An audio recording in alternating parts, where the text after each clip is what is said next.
E nós temos aqui a média mundial, ela é de utilização de 2 horas e 23 minutos.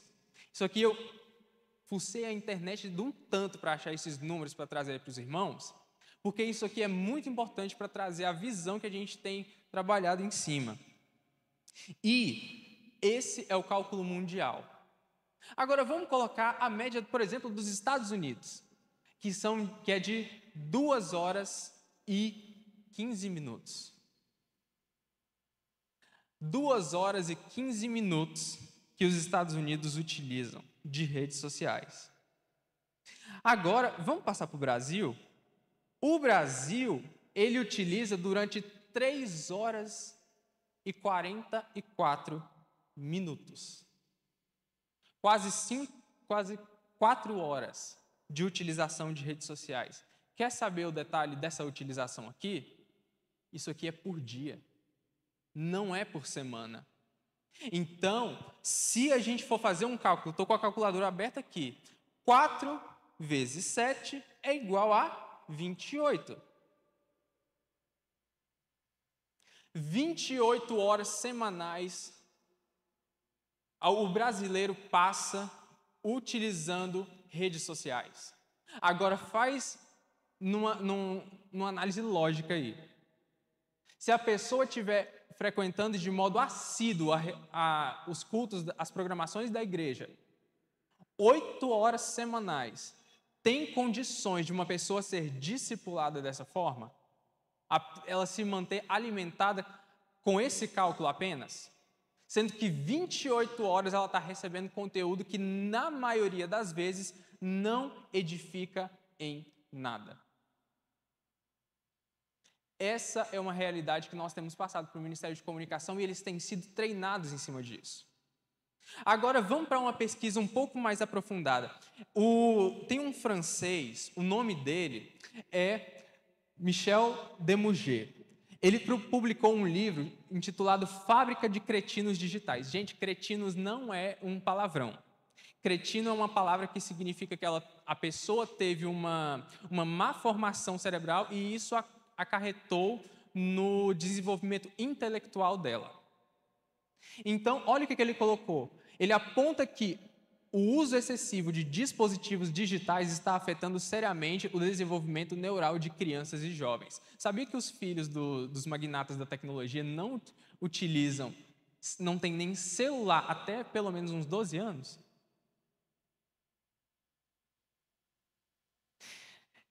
Isso aqui, sabe o que ele comprovou? Que a geração atual, essa pesquisa foi publicada em mais ou menos no período da pandemia, por volta ali de pouco depois da pandemia, por volta de 2022. Sabe o que ele comprovou?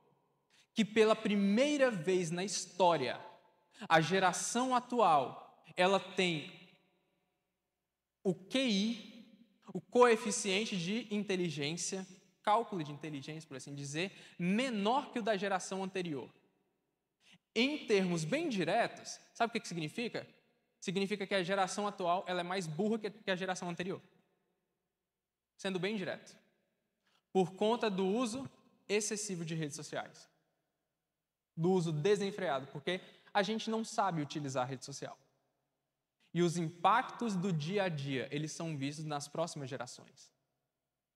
Então, quando a gente entende toda essa questão, entende toda essa problemática, nós ainda temos mais uma pesquisa. Agora, essa pesquisa foi feita por uma organização cristã chamada esqueci o nome, pelo Barna Group. Barna Group é uma organização americana que ela faz pesquisas no meio social para saber estatísticas, para saber como nós devemos agir no nosso meio. E o Barna Group, em associação com algumas outras organizações, fizeram uma pesquisa no Brasil. Eles descobriram que o nome do estudo é chamado A Geração Aberta. Eles buscaram entender melhor os adolescentes ao redor do mundo. O estudo revelou que a geração atual de jovens é mais aberta a discussões sobre fé e espiritualidade, mas também enfrenta desafios em relação ao letramento bíblico e a compreensão profunda das Escrituras. Não apresentei o número, mas sabia que, pelo menos pela pesquisa que eles apresentaram, 75% dos jovens da geração atual são interessados em saber sobre espiritualidade. Mas eles têm uma dificuldade enorme, até por conta da falta de concentração, em aplicar a Bíblia à sua própria vida.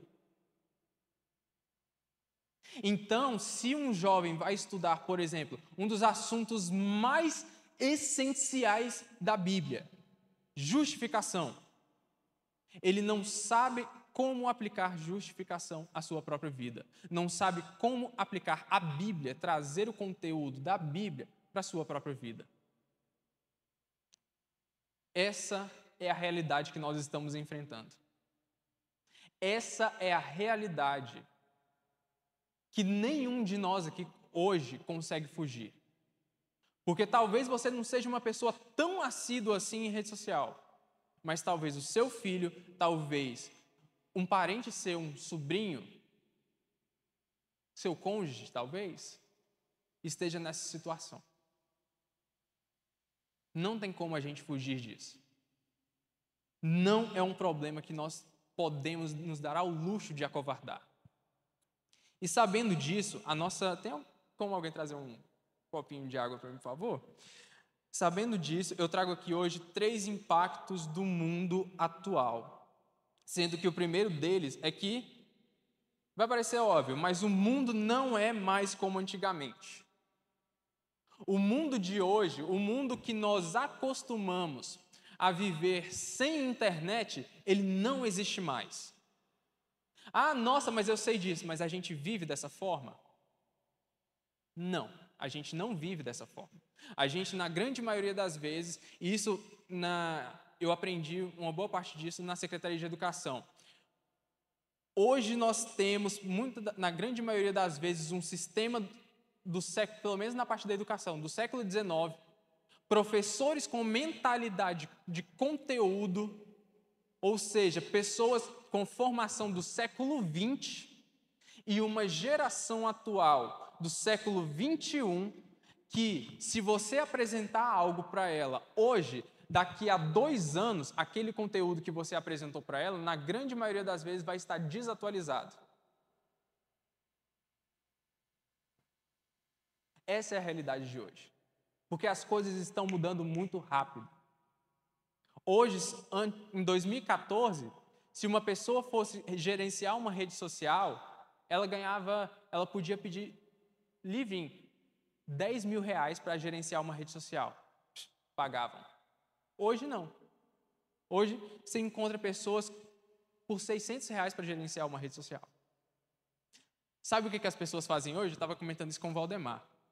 Elas estão utilizando inteligência artificial, que é o assunto do momento, a maneira de tratar do momento, para elas trabalharem e prestar serviço. Sabe quanto que um serviço que a pessoa às vezes faz em 30 minutos, 2 horas no máximo, sabe quanto que ela recebe? R$5.000. Esse é o mundo que a gente está vivendo hoje. Eu estudei no final do ano passado, fiz uma turma com uma galera lá de uma igreja de São Paulo, grande no Brasil. O líder deles pregou na conferência em Goiânia. Na minha turma tinha uma menina de 14 anos que, por mês, ela faturava R$14.000 com redes sociais, produção de vídeo. Esse é o mundo que nós não temos ideia, pelo menos aqui em Paraná Bernardo, que ele existe. E nesse mundo que nós precisamos saber da realidade dele, nós precisamos ter em mente que não existem mais Billy Grahams hoje em dia. O que eu quero dizer com não existem mais Billy Grahams? Sabe aquela pessoa tão influente que todo mundo quer parar para ouvir? Aquele pregador, aquele influenciador, que ele é tão influente, mas tão influente, que até a cortina de ferro da Rússia se abre para receber um evangelista que lota estádios? Não existe mais isso. Sabe por quê? Porque hoje em dia, A tendência já não é mais essa. Todo mundo tem voz, já em segundo lugar também. A tendência é que a voz individual ela seja ampliada hoje em dia. Então, não existem mais pessoas que lotam uma pessoa que lota um estádio inteiro. Hoje em dia nós temos agora pequenos influenciadores que as pessoas confiam. Paulo Sampaio.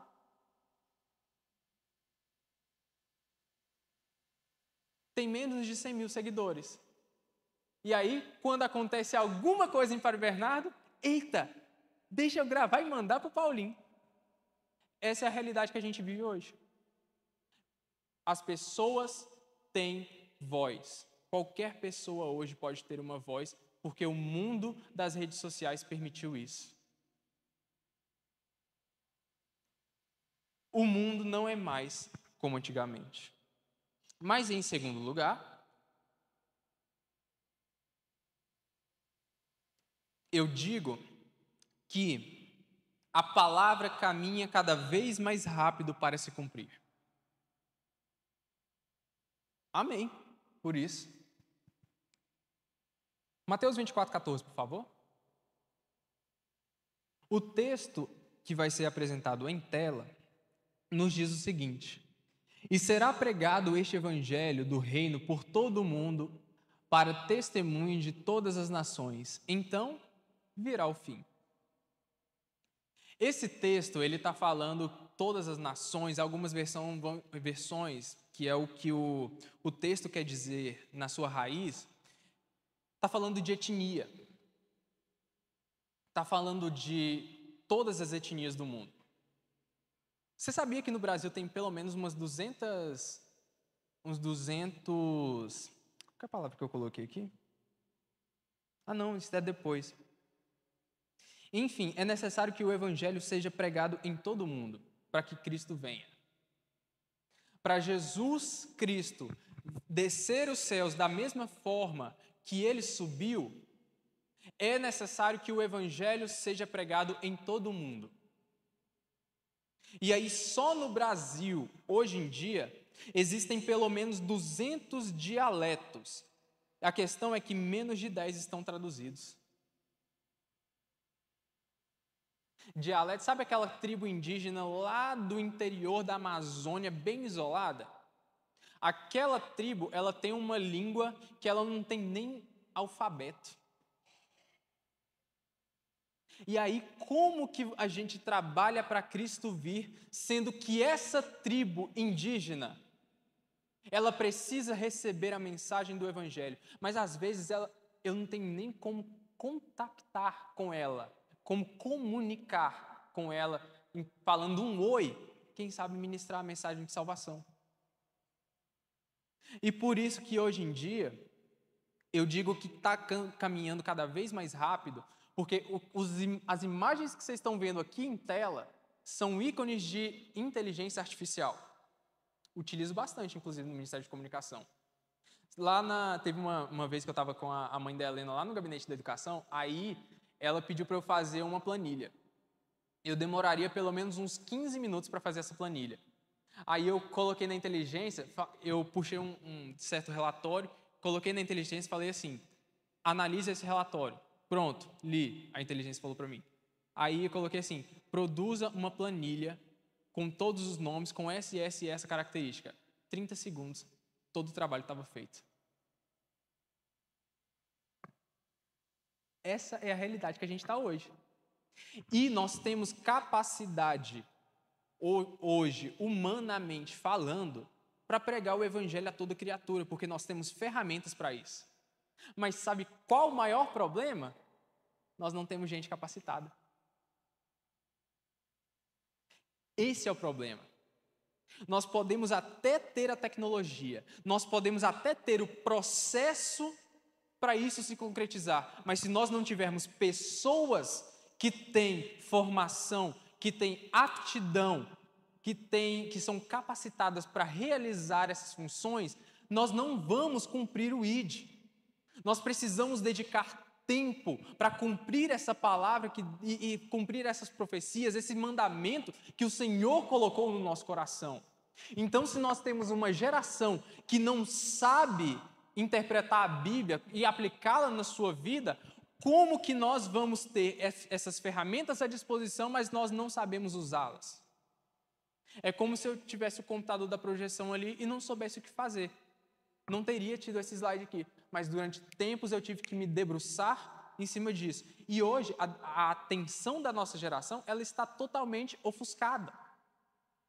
Perdão, não é ofuscada, ela está dissipada. Por quê? Aquilo que o pesquisador francês falou na introdução. E, em terceiro lugar, eu digo que o conteúdo que a igreja produz tem vida curta. E eu estou falando da rede social da igreja. Você sabia disso? Você sabia que o conteúdo da rede social da igreja tem vida curta?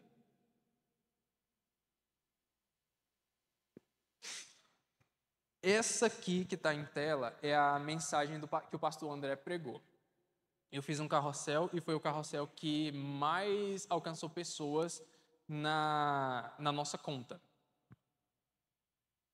Inclusive, ele passou até aquele carrossel, aquele vídeo da Tati. Sabe quantas visualizações o vídeo da Tati teve? 5.300 visualizações. O vídeo esse carrossel do pastor André falando sobre bebê reborn teve 5.600. Tem que ver agora quanto que está atualmente. Mas é por volta disso mesmo. 5.670 visualizações. Esse é o nível de alcance que nós podemos ter hoje em dia. Essa é a realidade que a gente vive. Mas sabe qual que também é o detalhe? Contas de igreja morrem em pouco tempo. Se a gente continuar postando igual tem sido feito constantemente, alguns irmãos têm acompanhado com recorrência as postagens que nós temos feito, produzido conteúdo para as redes sociais. Esses conteúdos é justamente na intenção da mensagem não ficar aqui nas quatro paredes, porque nós temos alguns potenciais que estão sendo utilizados na nossa rede, que eu ainda vou falar mais para frente, já na finalização, mas ele não está sendo plenamente atingido. Sabe por quê? Porque nós estamos falando de uma conta de instituição. E nas avaliações que eu tenho feito, contas de instituição, elas entregam 10 vezes menos do que contas de usuários comuns como eu e você. E aí o detalhe é, as pessoas que seguem a igreja não são as que mais precisam do conteúdo da igreja. Geralmente, quem segue o conteúdo das páginas da igreja, adivinha quem é? Só uma dica. Nós.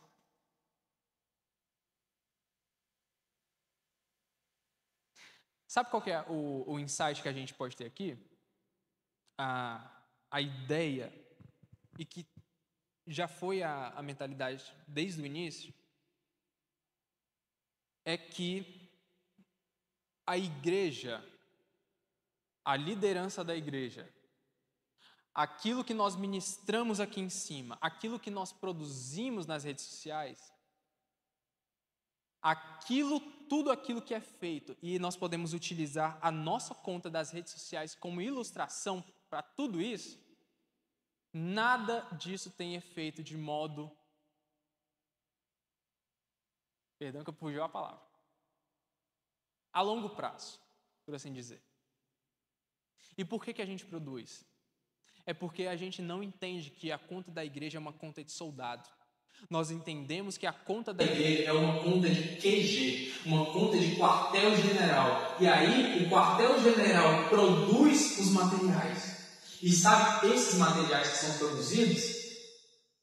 Onde estão os nossos soldados? Aqui.